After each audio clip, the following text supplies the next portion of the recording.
Well, good to have you with us. What are the top priorities for your meeting with the president today?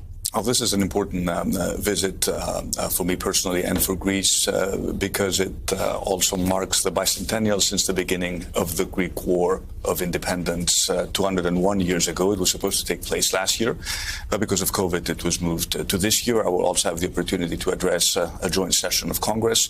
It is a chance to celebrate the path of two vibrant democracies and to reaffirm our strategic commitment to each other. I think Greece is probably the most reliable partner that the United States currently has in a rather turbulent part of the world. So we will speak about strengthening our bilateral relationship. Of course, we will also speak about the ongoing war in Ukraine and the implications it has for the European continent. Right. And of course, we brought you in talking about the NATO bid by Finland and Sweden to become members.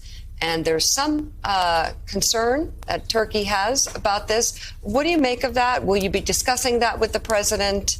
Why would anybody want to slow down a NATO bid by these two countries at this point? You would probably have to ask the Turkish president. Greece supports membership of Sweden and Finland into NATO. It is their sovereign decision. And I do expect, Mika, at the end of the day, that there will be no serious objections to these two countries joining NATO. I think this is not really the right time to use NATO membership by these two countries to bargain for other maybe issues that someone may have on their mind. I do expect this issue to be resolved. Mm-hmm. Peter?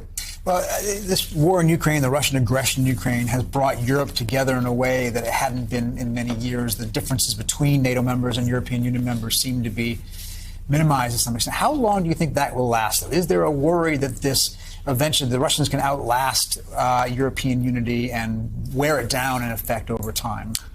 Europe has been extremely unified when it came to addressing the Russian invasion into Ukraine.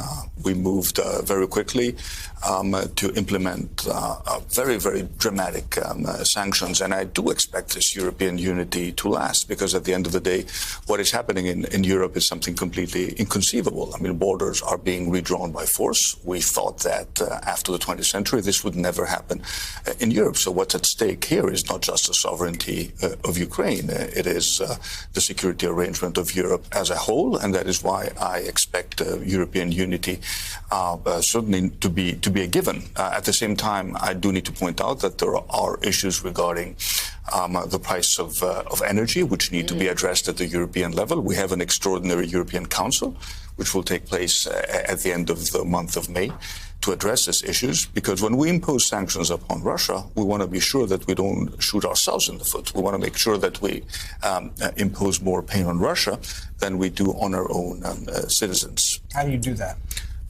You do that by reaching an agreement on how to intervene in the wholesale gas market. I've been a big advocate for an intervention in the gas market. I think right now the prices of wholesale gas in Europe do not reflect the fundamental forces of supply and demand. We are big buyers. And we need to use our leverage as big buyers of gas to bring down the prices of gas. This is an issue that was also raised by Prime Minister Draghi when he was in Washington a few days ago. And we need to pool our resources to make sure that we provide also our citizens and our households with additional support when it comes to the prices of energy.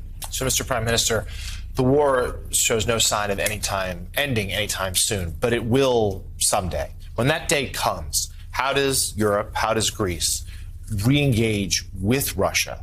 How do you re-engage with President Putin if he's still in power, or do you not?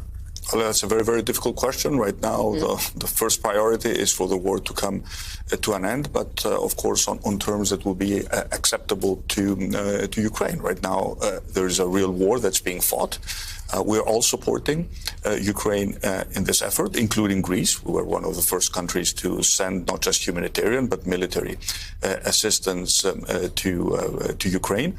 And I think there's still a long way to go before this issue is resolved, unfortunately. Mr. Prime Minister, in addition to your meetings with the president, you're going to be addressing Congress. You're going to be meeting with the leadership What is the message you want to convey to Congress, to the American people, not just about the alliance and the relationship between Greece and the United States, but people to people? There's still concern about where, to Jonathan's point, where this ends up, how this ends up with Ukraine and Russia. What do you want the American people to know from your visit? Well, the first thing I want the American people to know is that Greece as a country is back.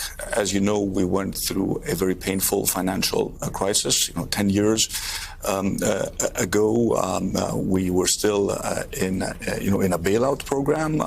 This has caused significant pain on Greek society, but since we came into power, the economy has recovered. I think we've dealt with COVID probably better than most European countries. Many American companies are investing in Greece. Many American tourists are coming to Greece. We have the maximum number of non-stop flights between the U.S. and Greece this summer. So this is a dynamic economy, open for business, open to attract American investment, and for the U.S., a stable partner in a difficult part of the world. We have a role to play in the Balkans. Mm-hmm. We have very good connections to the Middle East.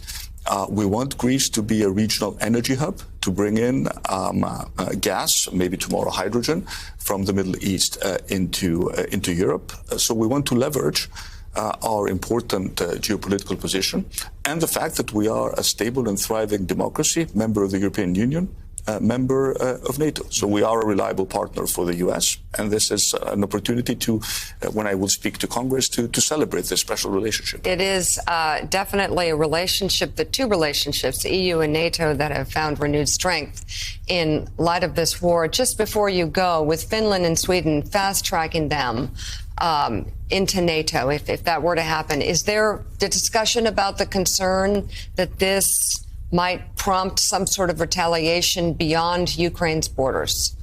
Well, I'm sure there's going to be a lot of saber rattling, and I'm sure Mr. Putin is not happy about this decision.